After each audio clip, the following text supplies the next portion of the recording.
एकादशी महात्म की जय। और आज की एकादशी का नाम है पाप मोचनी एकादशी।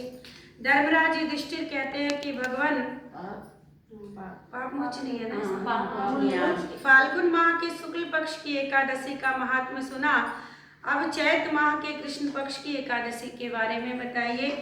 और कहते हैं कि इस एकादशी का नाम क्या है, इसमें कौन से देवता की पूजा और किस विधि से इस एकादशी को करना चाहिए, वो सब बताइए। भगवान कृष्ण कहते हैं कि राजन, एक समय मानधाता ने लोमस ऋषि से ऐसा ही प्रश्न किया था और लोमस ऋषि ने उत्तर दिया कि चैत माह के कृष्ण पक्ष की एकादशी का नाम है पाप मोचनी, अर्थात आज की एकादशी जीवन के जितने पाप हैं अगर कोई कर लेता है तो वो पापों से मुक्त हो जाता है। और कहते हैं इस व्रत के प्रभाव से मनुष्य अनेक पापों से मुक्त हो जाते हैं।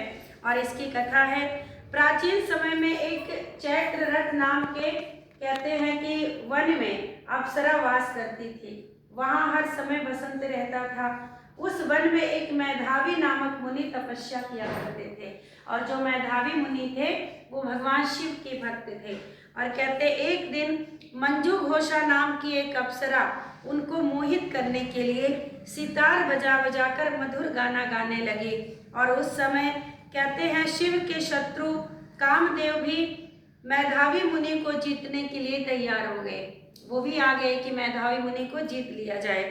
अच्छा, कामदेव ने उस सुंदर अप्सरा के ये जो नेत्र होते हैं ना, भाव जो होते हैं, इस पे अपना वाण इस पे जाके कामदेव बैठ गए।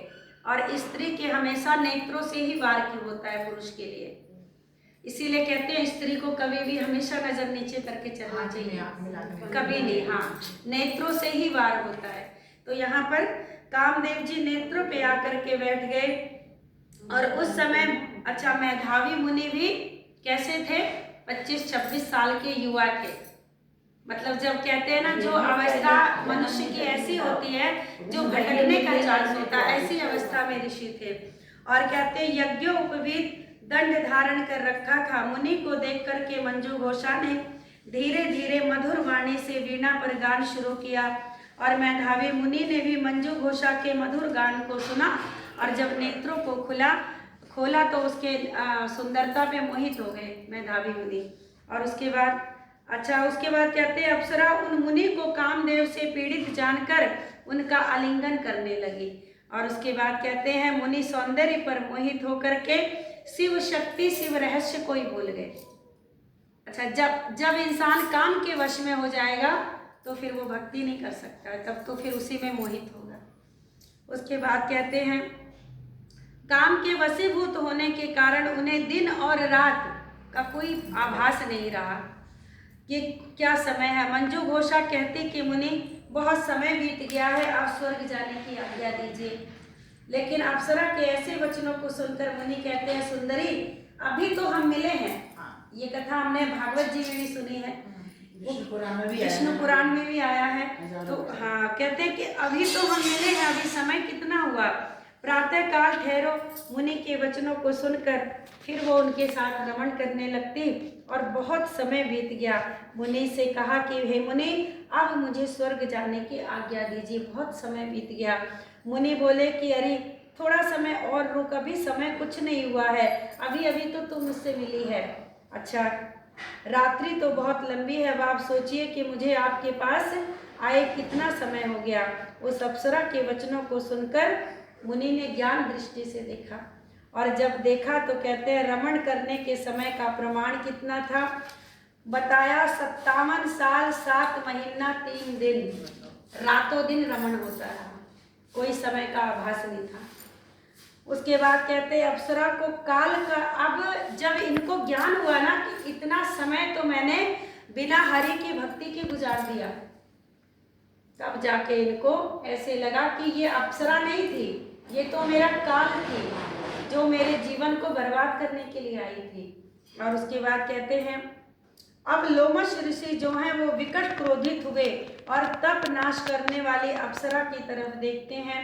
उनके अधर कांप रहे हैं और इंद्रियां व्याकुल। वह मुनि अप्सरा से कहते हैं कि दुष्ट, मेरे तप को तो नष्ट करने के लिए आई अब मेरे श्राप से जा, तू पिचाशनी हो जा।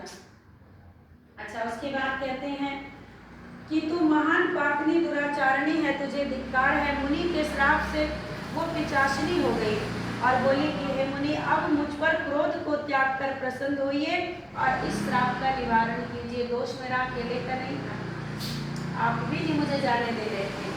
और उसके बाद कहते हैं मुनि को कुछ शांति मिली और बोले कि हे दुष्ट, तुझे श्राप से छूटने का एकमात्र उपाय बताता हूँ। 50 योनि से छूटने का क्या उपाय बताया कि जब चैत का महीना आएगा, कृष्ण पक्ष की जो एकादशी अभी चल रही है, आज की एकादशी, बोले जब ये एकादशी आएगी, इसका नाम ही है पाप मोचनी एकादशी। तो बोले कि इस एकादशी का व्रत करना, इस व्रत के प्रभाव से तेरी जो 50 की योनि है ये छूट जाएगी। और बताया कि समस्त विधियां बता दी कि कैसे व्रत करना है। और अपने पिता चश्मन ऋषि के पास गए। चश्मन ऋषि लोमस ऋषि के पिता थे। और कहते हैं चश्मन ऋषि अपने पुत्र को देखकर बोले, रे पुत्र, तूने ये क्या किया? तेरे समस्त तप जो थे वो नष्ट हो गए। मेधावी बोले कि पिताजी, मैंने बहुत बड़ा पाप किया है, बताइए इसका क्या उपाय है। अब पिताजी अपने पुत्र को वही बताते हैं जो इन्होंने उधर अप्सरा को बताया। कहते हैं कि चैत माह के कृष्ण पक्ष की एकादशी तू खुद भी करेगा, उसको तो तूने बोला पर तू भी करेगा, क्योंकि पाप तेरा भी था। और कहते एकादशी के व्रत की विधि भक्ति पूर्वक करना है। और वचनों को सुनकर मेधावी ऋषि ने पाप मोचनी एकादशी का विधिवत उपवास किया। उसके प्रभाव से उनके समस्त पाप नष्ट हो गए और मंजू घोषा अप्सरा भी पाप मोचनी एकादशी का व्रत करके 50 शरीर से छूट करके पुनः स्वर्गलोक में चली गई। लोमस ऋषि कहते हैं, राजन, इस पाप मोचनी एकादशी के प्रभाव से सभी कितने भी बड़े पाप हों वो नष्ट हो जाते हैं। और इस एकादशी कथा के सुनने और पढ़ने से केवल आप लोगों ने सुन लिया, 1000 गौदान का फल मिला। कलयुग में एक गौदान नहीं हो पा रहा है, सारी जिंदगी हम लोगों की बीत जा रही है, एक गौदान नहीं हो पा रहा है। पर केवल कथा को सुन लेने से, और बहुत मन लगा के सुन भी रहे हैं आप लोग, तो कहते हैं 1000 गौदान का फल। इस व्रत के करने से ब्रह्म हत्या जैसा पाप, तो फिर छोटे मोटे पापों की कोई गिनती ही नहीं है, कहते हैं वो भी। और अगम्य गमन, अर्थात जो स्त्री गर्भवती हो उसके साथ यदि संबंध बनाया जाए, ये कहते हैं ऐसा पाप होता है कि इससे किसी तरह से छुटकारा नहीं मिलता, बहुत बड़ा अपराध है ये। कहते हैं जिस दिन से पता चल जाए कि बालक पुत्र या पुत्री गर्भ में आ गया, उस दिन से बिल्कुल सात्विक जीवन जीना चाहिए। क्यों? क्योंकि गर्भ में कन्या भी हो सकती है, तो इसीलिए। और कहते हैं कि इस पाप से छुटकारा नहीं मिलता, लेकिन ये एक एकादशी ऐसी है जिसमें कहते हैं जिसे करने से उस पाप से भी छुटकारा मिल जाता है।